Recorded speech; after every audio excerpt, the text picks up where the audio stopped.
Hi, everyone. You won't believe what happened with me. My name's Daniel, and I'm a 36-year-old architect living in New Jersey. I met my wife, Sophia, at a mutual friend's wedding about 12 years ago. She was the maid of honor, and I was just another groomsman in a rental tux. But from the moment I saw her, I was hooked. She had this laugh that could light up a room, and the way she talked about her dream of becoming a teacher made her seem so grounded. She wasn't flashy or pretentious, just genuine and kind. At least that's how she seemed. Sophie and I got married 2 years later. It wasn't one of those over the top weddings, just a small ceremony in upstate New York with our closest friends and family. We settled in a quiet suburb not too far from the city where she started working as a third grade teacher. Our life was normal, stable. We had two kids, a boy, Ethan, who's now 8, and a girl, Lily, who just turned 6. From the outside, we probably looked like the perfect little family. For years, I thought we were happy. We had our share of challenges. Sure, money was tight sometimes, and juggling work with parenting wasn't always easy, but we were a team. At least I thought we were. I'd come home from work to find Sophia helping Ethan with his homework or playing dress up with Lily. She made dinner most nights and always had this way of making the mundane feel special. It wasn't perfect, but it was ours.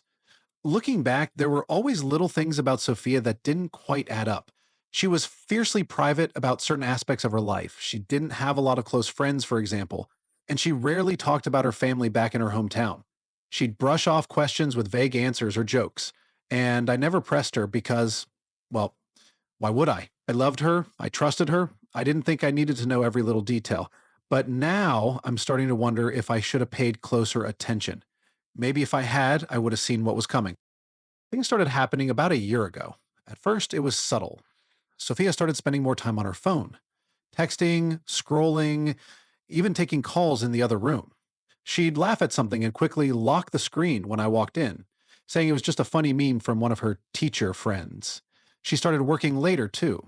She'd say she had meetings with parents or had to stay late to grade papers. And sometimes when she came home, she'd have this faraway look in her eyes, like her mind was somewhere else entirely. I never I tried to brush it off at first. I told myself she was just stressed. Teaching during a time when education is constantly changing is no joke, and we'd had a few arguments about money recently, which didn't help. I figured maybe she just needed some space. But as time went on, I couldn't ignore the little cracks that started forming in the life I thought we had. Sophia became distant in ways I couldn't quite put my finger on. She used to be so attentive. She'd ask me about my projects at work, leave little notes in my lunch bag, or curl up on the couch with me after the kids went to bed to binge some silly show. But now, she barely seemed to notice me. When I asked her about it, she'd wave me off with excuses about being tired or overwhelmed. The thing that really got me, though, was how inconsistent she started to become. She'd forget little details about things she'd told me, like whether she had a meeting or what time she was supposed to be home. There were nights when she said she'd be at a school event, but her car wasn't in the school parking lot when I drove by on my way home. One time, she came back from what was supposed to be a parent teacher conference smelling like expensive perfume, not hers, and with her hair done up in a way I hadn't seen in years. When I asked about it, she laughed and said one of her coworkers had given her a quick makeover as a joke. I wanted to believe her. I did believe her.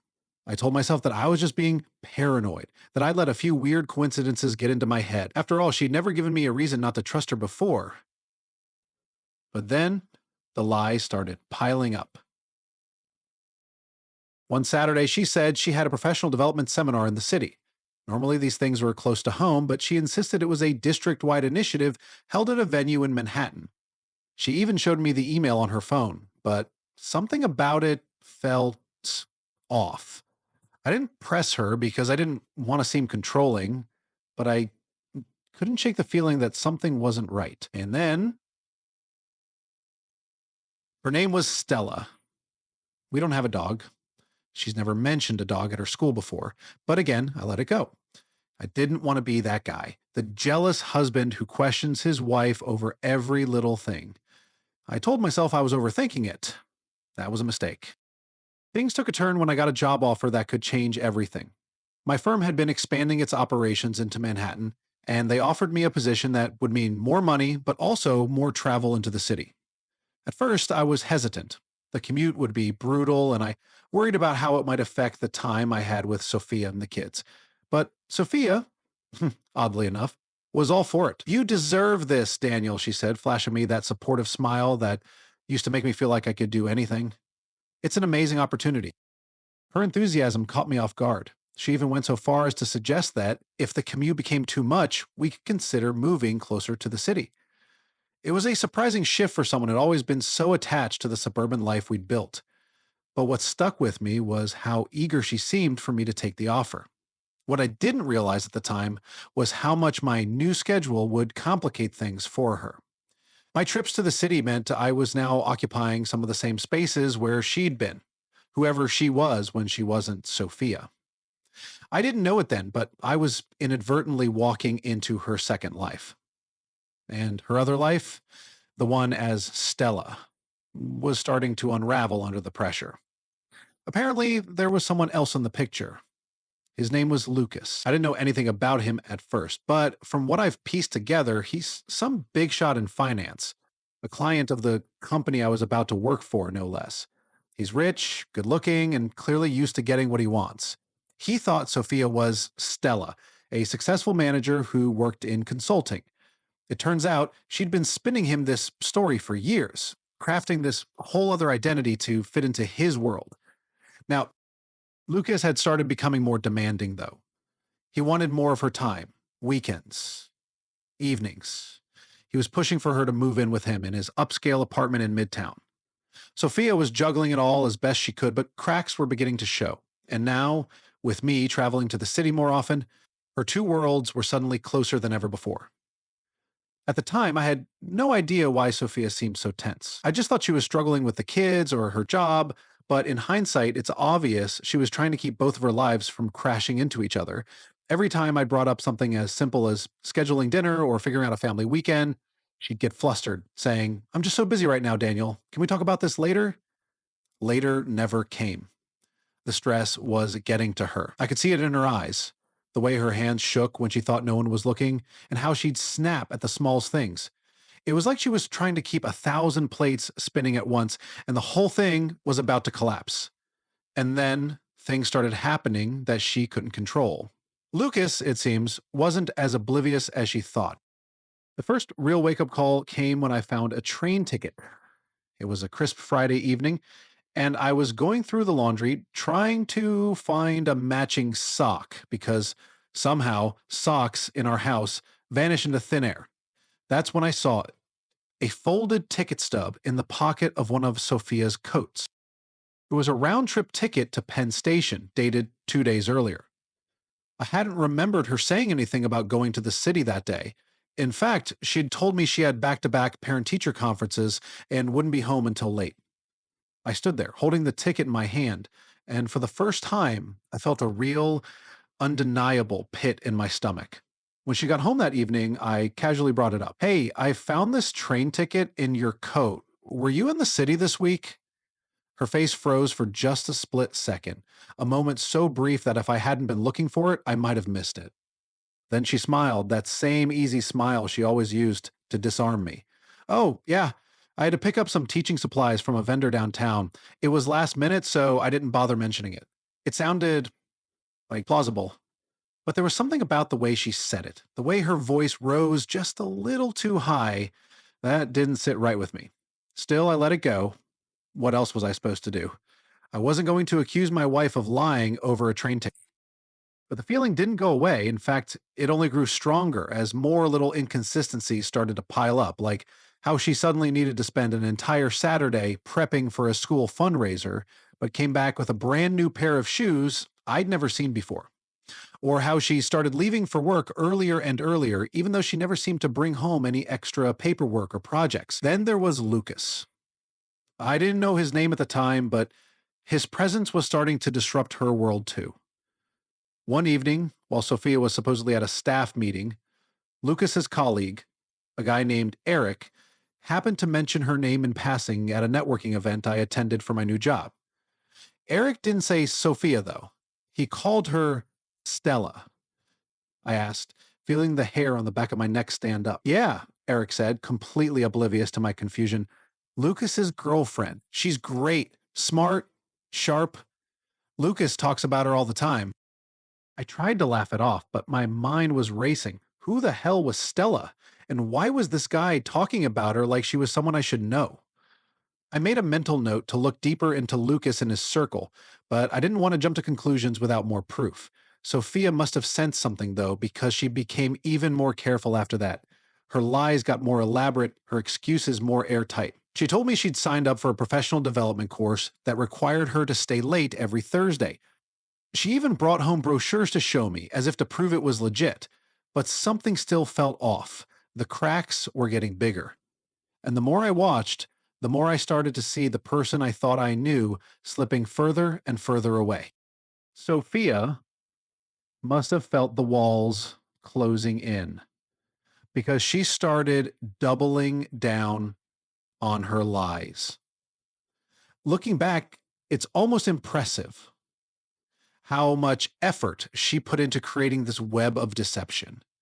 She started juggling her schedule like a pro, making sure every alibi had a backup, and every story sounded just plausible enough to keep me from digging too deep.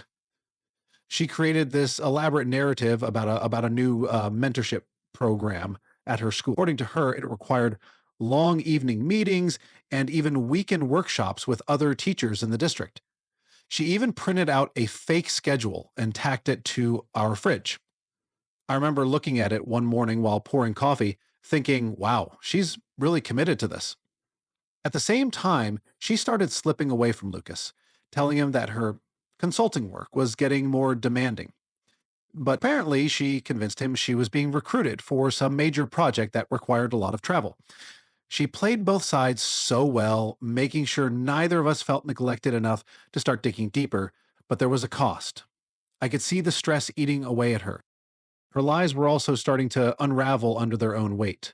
One night, she came home late, visibly frazzled. I asked her how the meeting went, and she launched into this overly detailed explanation about some behavioral strategies they were discussing. It was so specific and rehearsed that it almost sounded like she was reciting lines from a play. Then there was the time she claimed to be at a workshop but forgot to take her work bag. When I asked her about it later, she made some excuse about having carpooled with a colleague and using their materials. The problem was, I'd seen her bag sitting by the door all night. It was little things like that over and over that started piling up. And then there were her moods. She'd always been good at keeping her composure, but now I could tell the pressure was starting to crack her. She'd snap at me over the smallest things, like forgetting to buy milk or asking her how her day went. One morning, she even yelled at Ethan for spilling cereal on the floor, something she'd normally laugh off. But the thing that stood out most was how she started avoiding intimacy.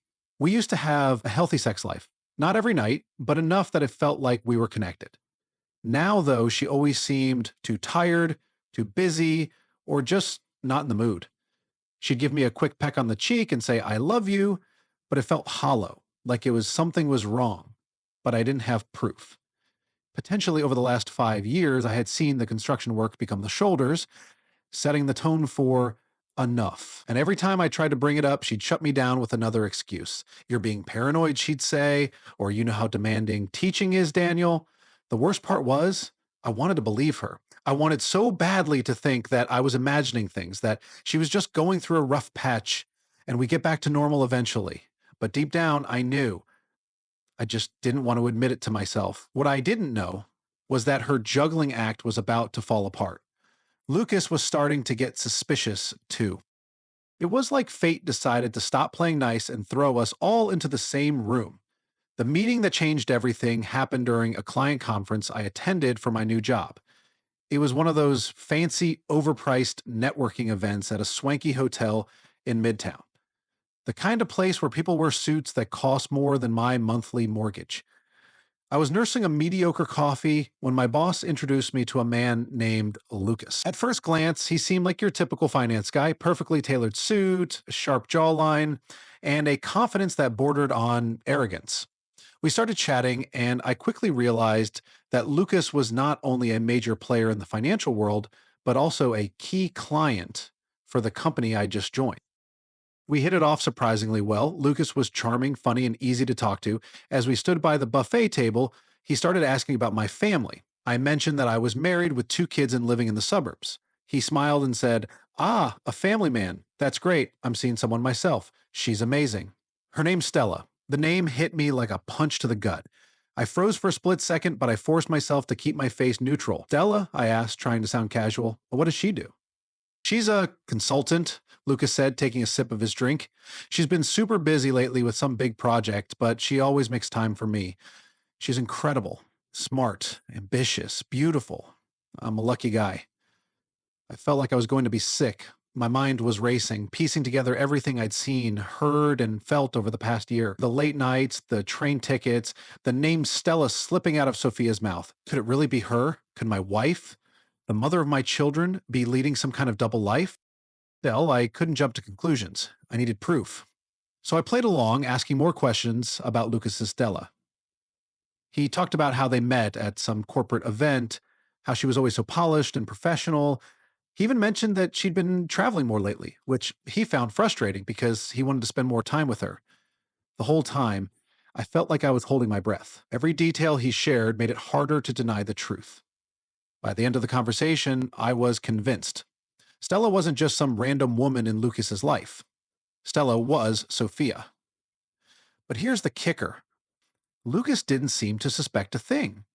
He was completely smitten, oblivious to the fact that his Stella might not be who she claimed to be. And that's when it hit me. I wasn't the only one being played. I left the conference in a daze, my head spinning with questions. How long had this been going on? How had she managed to keep it hidden for so long? And what the hell was I supposed to do now? Meanwhile, Lucas must have started putting pieces together himself. A week later, I got an email from him asking if we could grab a drink to discuss something personal. I knew exactly what it was about. When I got Lucas's email, I knew the moment I'd been dreading was finally here. It was vague, something about wanting to clear the air and get my perspective, but I could read between the lines. Lucas was starting to put things together, and he needed answers. The problem was, I didn't have all of them myself. We met at a quiet bar in Midtown, one of those dimly lit places where business deals happen over overpriced whiskey. Lucas was already there when I arrived, nursing a drink and looking more serious than I'd ever seen him. As I sat down, he skipped the pleasantries and got straight to the point. "Let me ask you something," he said, leaning forward. "Do you know someone named Stella?" Hearing her name spoken out loud in that context felt like a slap in the face. I hesitated, trying to figure out the best way to respond. Finally, I said, "I think I might. Why do you ask?" Lucas ran a hand through his perfectly styled hair, clearly struggling to find the right words. "Been here for a while now, about 3 years, but recently something's felt off. I started digging a little and I came across some things that don't add up. For starters, I found a couple of pictures of her online, old ones, and they don't match the life she's told me about." He pulled out his phone and showed me a photo. My stomach dropped. It was Sophia, not Stella, with her polished look and professional demeanor, but my wife, holding Ethan as a toddler and laughing at what must have been a family barbecue. It was unmistakably her. "She told me her name was Stella," Lucas continued, his voice tight. "She said she was single, no kids, but this." He gestured to the photo. "This is not the woman I thought I knew." I didn't know what to say. Part of me wanted to scream at him, to accuse him of ruining my life. But another part of me felt an odd sense of camaraderie. We were both victims of the same lie. "I think we need to talk," I said finally. And then I told him everything. I started with the train ticket, the late nights, and the name Stella slipping out of Sophia's mouth. I told him about the little inconsistencies that had been gnawing at me for months. As I spoke, Lucas's expression shifted from anger to disbelief to something that looked a lot like heartbreak. When I finished, he sat back and let out a long breath. "So, she's been lying to both of us," he said, his voice heavy. I thought I was the only one. We sat there in silence for a while, two men trying to process the reality of being played by the same woman. Eventually, Lucas spoke again. We need to confront her together. I don't think she'll come clean otherwise. It was a risky plan, but I agreed. We decided to set a trap, something that would force Sophia or Stella or whoever she was to face the truth. The plan was simple. We would create a situation where Sophia, Stella, had no choice but to reveal her double life. Lucas suggested we arrange a meeting under the guise of a client dinner. He'd invite Stella to join him, claiming it was a networking opportunity with an important connection, and I'd be there as the client. She wouldn't see it coming? The meeting was set for a Thursday evening at an upscale restaurant in Midtown. I arrived first, my heart pounding as I sat at the corner table we'd reserved. Lucas showed up shortly after, his usual confident demeanor replaced with a quiet tension. "She'll be here soon," he said, checking his watch. And then she walked in. I'll never forget the look on her face when she saw me sitting there. For a split second, her mask slipped, her eyes widened, and I could see the panic setting in. But she recovered quickly, putting on that same calm, polished smile that she had been using to fool both of us for years. "Daniel," she said, her voice unnaturally steady. "What are you doing here?" Before I could answer, Lucas stood up. "Actually, Sophia," he said, emphasizing her real name. "That's what we're here to talk about." Her smile faltered, and she glanced nervously between us. "I don't know what you're talking about," she said, but there was no conviction in her voice. I pulled out my phone and placed it on the table, showing her the photo Lucas had found. The one of her at our family barbecue. "Explain this," I said, my voice trembling with a mix of anger and heartbreak. "Explain why you've been lying to me, to him, to everyone." Her composure shattered. She looked down at the table, her hands shaking as she tried to come up with anything that would get her out of this. I can explain," she stammered. "It's not what it looks like." Lucas leaned forward, his voice cold and measured. "Then tell us, Sophia. Or should I say Stella? Who are you, really?" For a moment, it seemed like she might double down on her lies, but then she sighed and slumped back in her chair, the fight draining out of her. "I didn't mean for it to get this far," she said quietly. "I never wanted to hurt either of you." She started talking, and the words spilled out in a torrent. She admitted to creating the identity of Stella years ago, initially as a way to escape the monotony of her everyday life. What started as a harmless fantasy, a different name, a different job, eventually spiraled into a full-blown second life. Meeting Lucas had only made it worse. She described how the thrill of being someone else had consumed her, how she'd convinced herself that she could keep both lives separate forever. "I was wrong," she said, tears streaming down her face. "I know I was wrong. I didn't know how to stop." Lucas and I exchanged a glance. For all her tears and apologies, it didn't feel like enough. Not even close.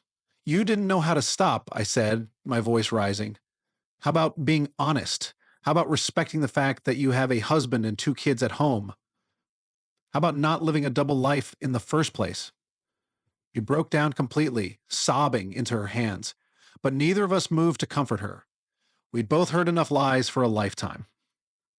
Lucas stood up, his face hard. "I'm done," he said, tossing a few bills on the table to cover the drinks.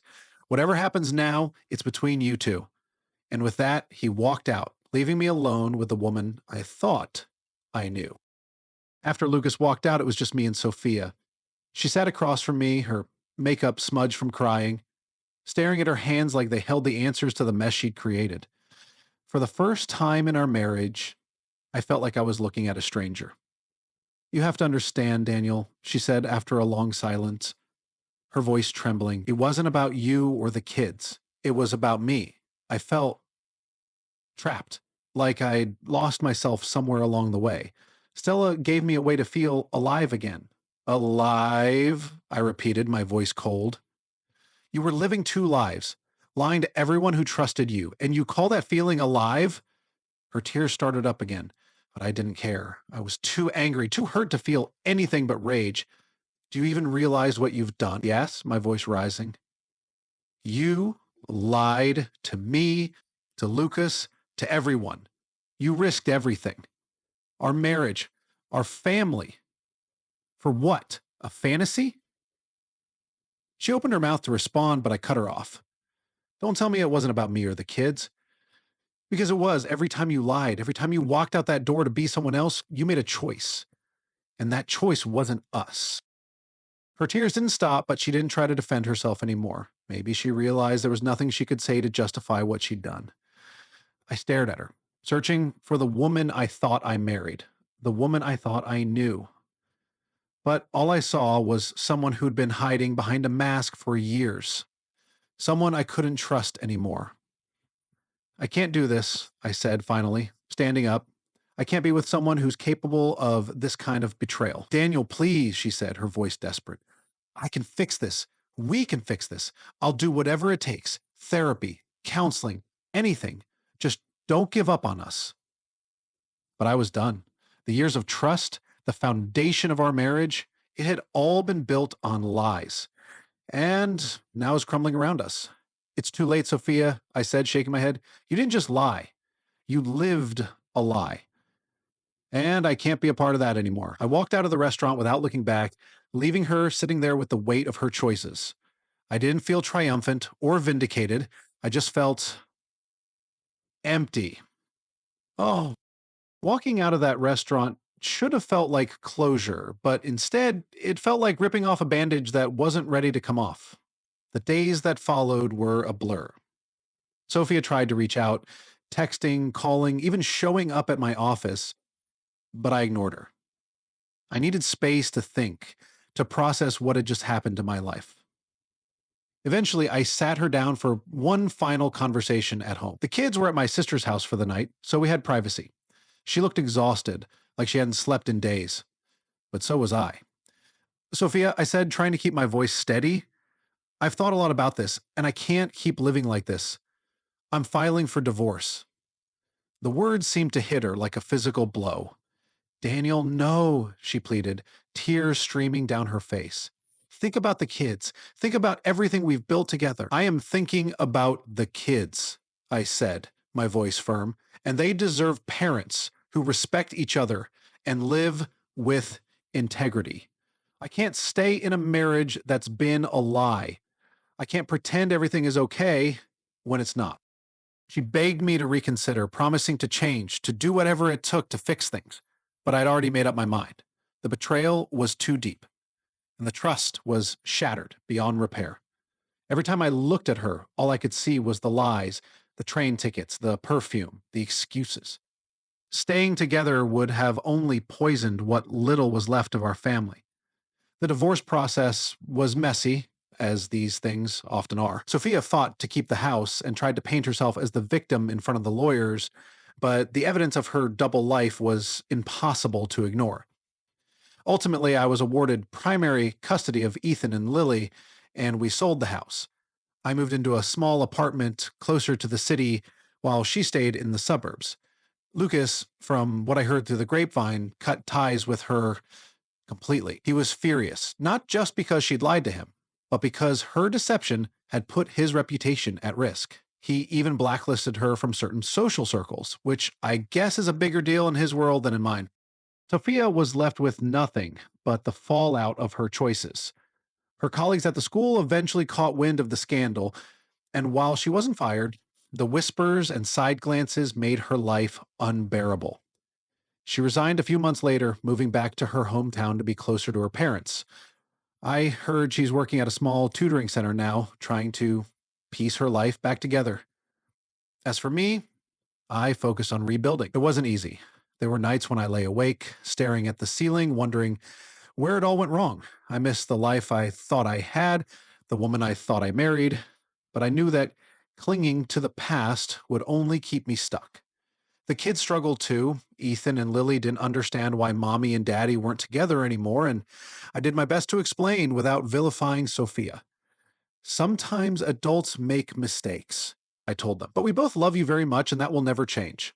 It wasn't the life I wanted, but it was the life I had now, and slowly, day by day, I started to make peace with it. Thank you so much for watching. I hope you enjoyed it. Tell me what you think about that story. Have a good day, and bye.